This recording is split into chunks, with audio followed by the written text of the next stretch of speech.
이번 시간을 통해 여러분이 달성해야 할 학습 목표는 다음과 같습니다. 내용을 확인해 보세요.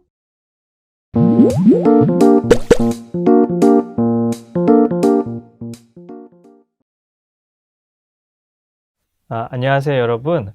오늘은 연구학습이라는 주제 아래 발명과 발견에 대해서 알아보도록 하겠습니다. 여러분은 발명가 하면 어떤 사람이 먼저 떠오르나요? 선생님은 이 사람이 제일 먼저 떠오릅니다. 예, 바로 발명한 에디슨이죠. 그렇다면 여러분, 과학자 하면 어떤 사람이 떠오르나요? 아마 대표적인 사람으로서 아인슈타인을 들 수 있을 겁니다. 그러면 이 발명가 과학자는 어떤 것을 하는 사람들일까요? 대표적으로 에디슨은 전구를 발명하였고, 아인슈타인은 상대성 이론과 같은 과학 법칙을 발견하였습니다. 선생님이 방금 발명과 발견이란 두 용어를 사용했는데요. 언뜻 보면 발명, 발견 비슷한 것 같으면서도 약간의 차이점을 느낄 수 있을 겁니다. 오늘은 그래서 발명과 발견이 어떠한 차이점이 있는지 더 자세히 알아보도록 하겠습니다. 자, 그럼 발명과 발견의 의미를 좀 더 자세히 알아보기 위해 이야기 하나를 같이 보고 넘어가겠습니다. 바로 푸른 곰팡이의 살균 효과를 발견한 플레밍의 이야기인데요. 1928년 영국의 의사 플레밍은 세균을 연구하고 있었습니다. 그래서 세균을 기르던 접시의 뚜껑을 닫지 않은 실수로 갑자기 푸른 곰팡이가 자라난 것을 발견하게 되었지요. 처음에는 실험을 망친 것 같아서 자기의 실수를 탓하기도 했습니다. 근데 자세히 살펴보니 푸른 곰팡이가 자란 그 주변에 세균이 사라진 것을 보고 깜짝 놀라게 되었습니다. 그래서 플레밍은 푸른 곰팡이가 다른 세균이 자기 주변에 살 수 없도록 방해한다는 것을 알게 되었고, 연구 끝에 새로운 물질을 발견하여 페니실린이라는 이름의 항생제를 발명하게 되었습니다. 자, 이 플레밍의 이야기를 잘 살펴보시면 발명과 발견의 의미를 조금 알 수 있을 텐데요. 사전적인 의미로 한번 더 알아보도록 하겠습니다. 발명의 사전적 의미는 아직까지 없던 기술이나 물건을 새로 생각하여 만들어내는 걸 발명이라고 하고요. 발견은 자연 속에서 미처 찾아내지 못하였거나 아직 알려지지 않은 사물이나 사실을 찾아내는 것이라고 정의하고 있습니다. 앞서 플레밍의 이야기를 살펴보면 푸른 곰팡이의 살균 효과를 발견했다고 말할 수 있고요. 그 발견을 기초로 해서 새로운 항생제를 만든 것은 발명이라고 할 수 있습니다. 이처럼 발견과 발명은 서로 관계를 갖고 있는데요. 푸른 곰팡이의 살균 효과가 발견되지 않았다면 새로운 항생제는 발명되지 않았을 것입니다. 그래서 우리가 더 앞으로 살펴볼 것은 발명과 발견의 차이점을 아는 데서 그치는 게 아니라 이 둘 사이 어떤 관계가 있는지 더 알아보도록 하겠습니다. 발명과 발견의 관계를 더 알아보기 위해서 이 사진을 한번 같이 살펴보도록 하겠습니다. 달의 모습인데요. 여러분들이 달의 모습을 보면서 어떠한 것을 상상하시나요? 옛날 사람들은 이 달의 모습을 보고 토끼를 상상하기도 하고, 또 어떤 옛날 사람들은 이 달의 모습이 매끈한 모습을 보고 여신의 모습을 닮았다고 상상하기도 했습니다. 그렇지만 이 망원경이 발명된 이후에 이 달에 대한 생각이 바뀌게 됐는데요. 그 과정을 한번 살펴보도록 하겠습니다. 1609년에 네덜란드의 안경 기술자였던 한스 리퍼세이는 두 개의 렌즈를 이용해서 멀리 있는 물체를 가까이서 볼 수 있는 망원경을 발명하게 됩니다. 이처럼 멀리 있는 물체를 가까이서 볼 수 있다는 새로운 망원경의 발명의 소식을 들은 갈릴레오는 이 망원경을 가지고 하늘에 있는 달을 관찰하게 됩니다. 이 하늘에 있는 달을 관찰한 갈릴레오는 깜짝 놀라게 되었는데요. 막상 관찰한 달의 모습이 원래 생각했던 모습과 달랐기 때문입니다. 달의 모습은 토끼의 모습도 아니고 여신의 모습처럼 이렇게 매끈하지도 않았기 때문입니다. 이 그림처럼 이렇게 울퉁불퉁한 모습을 관찰한 것을 알게 되었습니다. 그리고 갈릴레오는 이 사실을 알고 달의 실제 모습을 많은 사람들에게 알려주게 되었고, 많은 사람들은 달의 모습을 통해서 이 우주에 대한 생각도 많이 변화하게 되었습니다. 이처럼 하나의 발명이 새로운 발견으로 연결된다는 것을 이 이야기에서부터 알 수 있을 것입니다. 그래서 이렇게 발명과 발견의 사례를 앞선 이야기로 정리해 보면 다음과 같습니다. 일단 안경 렌즈 두 개를 겹쳐서 멀리 있는 물체가 가까이 보인다는 사실을 한스 리퍼세이가 발견하게 되죠. 그리고 그 사실을 바탕으로 새로운 망원경을 발명하게 됩니다. 그리고 갈릴레오는 이 망원경을 가지고 하늘에 있는 달뿐만 아니라 하늘에 있는 목성도 관찰하게 되는데요. 그것에서 목성에 위성이 있다는 것도 발견하게 됩니다. 이런 발견들은 그냥 과학의 발전에서 멈추는 게 아니라 그 시대의 사람들의 생각도 바꾸게 되는데요. 이러한 발견들은 지구가 중심이 아니라 태양이 중심이 되는 우주라는 생각을 많은 사람들에게 갖게 하였습니다. 이러한 발명과 발견 사례들을 좀 몇 가지 더 역사적인 사례들을 살펴보도록 하겠습니다. 이 활동을 진행하기 위해서 교재 뒤에 있는 부록 카드를 활용할 텐데요. 부록에 있는 카드들을 보면 발명과 발명들을 카드로 만들어 놓은 것을 여러분들 보실 수 있을 것입니다.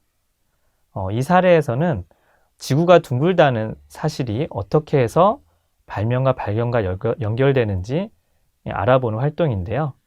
일단 처음 발견을 자석의 발견에서부터 시작해 보도록 하겠습니다. 이 자석의 발견과 지구가 둥글다는 변화는 어떻게 연결이 되어 있을까요? 일단 여러분들이 여러 카드를 살펴보면 이렇게 나침반 카드를 찾아볼 수 있을 겁니다.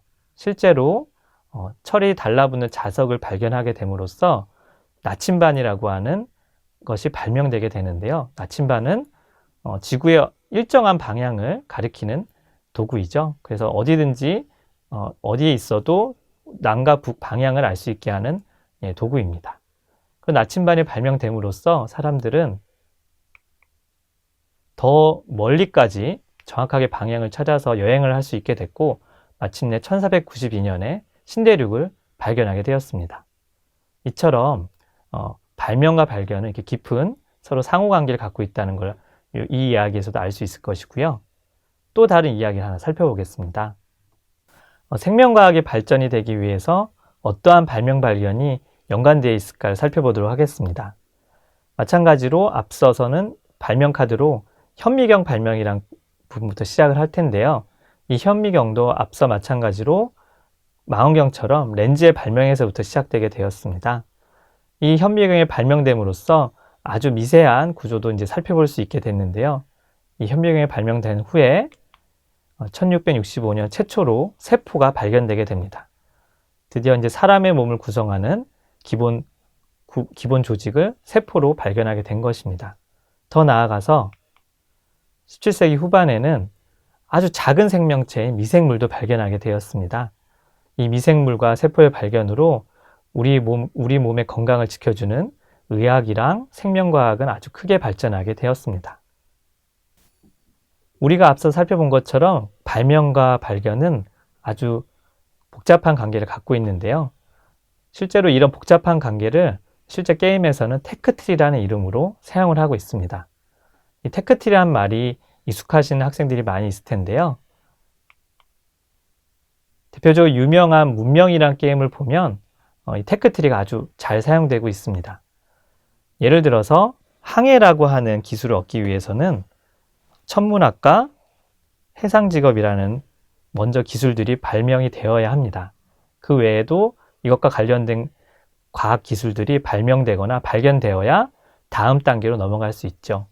이렇게 복잡한 발명과 발견의 관계를 테크트리라고 할 수 있습니다. 또한 스타크래프트라는 유명한 게임을 보면 건물을 지으면 건물과 관련된 새로운 기술이나 유닛들을 사용할 수 있는 것도 마찬가지로 이런 테크트리의 한 종류라고 할 수 있습니다. 실제 교재에는 우리가 앞서 본 것 같은 테크트리를 만드는 어떤 활동이 들어있는데요.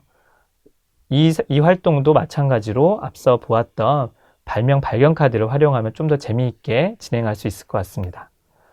그래서 이렇게 발명 발견 카드를 서로 관련성 있게 화살표로 이렇게 연결해서 복잡한 관계를 만드는 것을 우린 테크트리를 만들어 보는 활동으로 진행해 볼 수 있을 텐데요.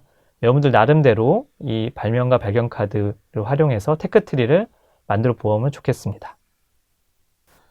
그럼 선생님이 한번 예를 들어서 한번 만들어 볼 텐데요. 제가 만약에 어떤 게임에서 인공위성과 의약품이 필요하다는 설정을 한번 해보도록 하겠습니다. 그럼 이렇게 인공위성과 의약품이 발명되기 위해서 먼저 어떤 발명과 발견이 있어야겠죠. 그래서 전 처음에 렌즈의 발명부터 시작해 보도록 하겠습니다. 이 둘의 관계를 보면 전혀 관계없어 보이는 이 둘의 관계가 어떻게 연결되는지 테크트리 완성해 보도록 할 텐데요. 일단 여러 카드 중에서 선생님은 아까 앞서 살펴본 망원경과 현미경을 이렇게 뽑아봤어요. 그래서 망원경과 현미경을 이렇게 렌즈와 이렇게 연결할 수 있을 것이고요. 또한 이 망원경의 발명과 현미경의 발명을 통해서 망원경의 발명 행성운동의 법칙을 새롭게 발견하는데 아주 큰 역할을 했고요. 현미경의 발명은 새롭게 세포를 발견하는데 큰 역할을 했을 것입니다. 그래서 이렇게 마찬가지로 화살표를 연결할 수 있을 것입니다. 그리고 행성운동의 법칙의 발견은 새로운 법칙의 발견, 즉 중력 법칙의 발견으로 이어지고 그것이 이제 인공위성을 발명할 수 있는 이러한 테크트리를 만들 수 있을 것입니다. 또한 세포의 발견은 미생물의 발견으로 이어지고 이런 미생물의 발견은 새로운 의약품을 만드는데 큰 역할을 할 수 있을 것입니다. 이렇게 테크트리를 이렇게 발명과 발견의 관계로 이렇게 표현할 수 있는 활동을 한번 같이 해봤는데요. 여러분들도 한번 나름대로 재밌게 이 활동을 한번 만들어 보면 좋겠습니다. 네, 앞서 우리는 테크트리를 통해서 발명과 발견의 관계를 알아보았는데요. 이제 교재를 살펴보면 이 발명과 발견의 관계를 이용한 보드게임을 소개하고 있습니다. 이 보드게임은 앞서서 우리가 봤던 테크트리와 그게 이제 새로운 규칙을 더 첨부해서 구성한 보드게임인데요. 이 게임을 하게 되면서 발명과 발견 관계를 좀 더 이해하는 데 도움을 주도록 구성되어 있습니다. 또한 이 테크트리로 연결된 새로운 발명과 발견을 성공하게 되면 이 게임의 규칙에서 명성을 얻게 되고 가장 높은 명성을 얻는 사람이 이기는 게임입니다. 발명 발견 보드게임을 소개하도록 하겠습니다. 이 발명 발견 보드게임은 교재 부록에 이제 보시면 이제 살펴볼 수 있는데요. 이렇게 보드 게임판이 있고요. 그리고 발명 발견 카드, 그리고 논문 특허 카드, 그 다음에 에너지 코인, 그 다음에 이렇게 주사위, 그 다음에 이렇게 플레이어 말로 구성되어 있습니다. 이 카드들은 부록에 있는 카드들을 잘라서 사용하시면 되는데요. 일단 자른 카드를 발명 발견 카드는 내용이 보이도록 이렇게 앞으로 올려놓고요. 논문 특허 카드는 잘 섞어서 내용이 보이지 않게 뒤집어 놓습니다. 그리고 각 플레이어별로 2개씩 말을 받고 순서를 정해서 게임을 시작하면 됩니다. 자, 그럼 게임 규칙에 대해서 설명드리도록 하겠습니다. 각 플레이어들은 자기 순서가 되면 다음 둘 중에 한 가지 행동만 할 수 있는데요. 그 2가지 행동에 대해서 설명을 드리겠습니다. 그 하나는 에너지 코인 2개를 받고 쉬는 휴식 행동이나 또는 말을 이동하거나 에너지 코인을 사용하는 행동하기, 이 둘 중에 한 가지 행동만 하실 수 있습니다. 이때에도 휴식을 할 때에도 최대 8개까지만 에너지 코인을 받을 수 있으니 계속 무한대로 휴식을 할 수는 없습니다. 그럼 한번 게임을 시작을 해보면 일단 여기 게임판 맨 아랫부분에서부터 시작을 하게 됩니다. 그래서 사진처럼 각 플레이어들은 그 자신의 플레이어 말들을 올려놓게 되는데요. 근데 이렇게 플레이어 말을 놓거나 이동하기 위해서는 이 앞에 보이는 것처럼 에너지 코인에 숫자가 붙어 있는 걸 보실 수 있을 겁니다. 그래서 에너지 코인 1개를 써서 이렇게 위치로 이동을 한 것을 볼 수 있을 것입니다. 두 번째 단계를 한번 살펴보면 이렇게 발명 발견 항목을 살펴보면 두 번째에 연구 실험 단계가 있는 걸 보실 수 있을 겁니다. 이렇게 연구 및 실험 단계가 있는데요. 이 단계에 올라간 다음에는 특별히 주사위 모양이 그려져 있는 것을 보실 수 있을 겁니다. 그래서 이 단계에서는 무조건 에너지 코인만 있다고 해서 넘어갈 수 있는 게 아니라 이 주사위 2개를 던져서 이 주사위를 던진 합이 이렇게 조건에 맞게, 여기서는 6에서 12 사이에 조건에 맞게 들어와야지만 다음 단계로 넘어갈 수 있습니다. 이렇게 해서 다음 단계로 넘어가면 마지막 이렇게 발명, 발견 마지막 단계까지 오게 되는데요. 이렇게 발명, 발견 마지막 단계까지 오면 논문 특허 카드를 한 장 받을 수 있습니다. 이 그림과 같이 이 빨간 플레이어 같은 경우는 해당 발명, 발견 마지막 항목까지 도달하게 되었습니다. 이렇게 발명, 발견 마지막 단계까지 도달하게 되면 그 플레이어는 논문 특허 카드를 받게 되는데요. 이 논문 특허 카드에는 이처럼 특수한 능력이라든지 명성을 기록되어 있는 걸 보실 수 있을 겁니다. 그래서 그 플레이어는 추가 능력치와 명성 점수를 얻게 되는 것입니다. 그래서 이 명성을 점점 쌓아서 결과적으로 이 명성이 가장 높은 사람이 이 게임에서 이기게 되는데요. 다음 단계를 한번 더 살펴보도록 하겠습니다. 이렇게 획득한 논문 특허 카드에는 실패하는 경우도 있습니다. 이렇게 실패할 경우는 다시 이전 단계로 그 플레이어는 돌아가게 돼서 다시 에너지 코인을 사용해야지만 다시 마지막 단계까지 이동할 수 있게 됩니다. 이처럼 성공적으로 논문 카드까지 성공하게 되면 그 해당 발명 발견 카드를 그 플레이어의 이름으로 이렇게 올려놓을 수가 있습니다. 그러면 그 단계까지 미처 도달하지 못한 플레이어도 있을 수 있는데요. 그 플레이어는 안타깝지만 다시 그 플레이어 주인에게로 돌아가게 됩니다. 그래서 이 해당 발명 발견은 이 빨간 플레이어가 독점하게 되는 것입니다. 이처럼 발명 발견 항목들을 계속적으로 진행하다 보면 최종 분야의 테크트리까지 도달할 수 있게 되는데요.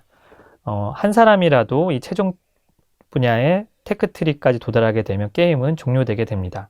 그럼 그 각 플레이어별 명성을 합해서 가장 높은 명성을 가진 플레이어가 승자가 되는 게임의 규칙인데요. 만약에 너무 시간이 오래 걸린다고 생각이 들 때는 시간 제한을 두는 것도 좋은 방법입니다. 우리는 오늘 발명과 발견에 대한 이야기를 해보았는데요. 발명과 발견이 어떤 차이점을 가지는지, 또한 이런 발명과 발견이 어떠한 관계를 가지는지 이런 테크트리나 보드게임을 가지고 살펴보았습니다. 이처럼 발명과 발견의 관계를 통해서 여러분들이 새로운 발명품과 새로운 과학적 지식을 발견하게 되면 좋을 것 같습니다.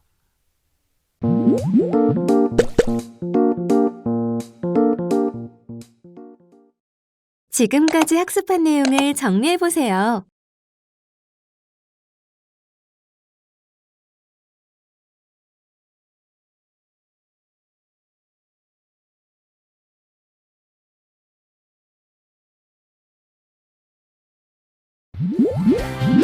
이상으로 발명과 발견에 대해서 알아보기의 수업을 마치겠습니다. 수고하셨습니다.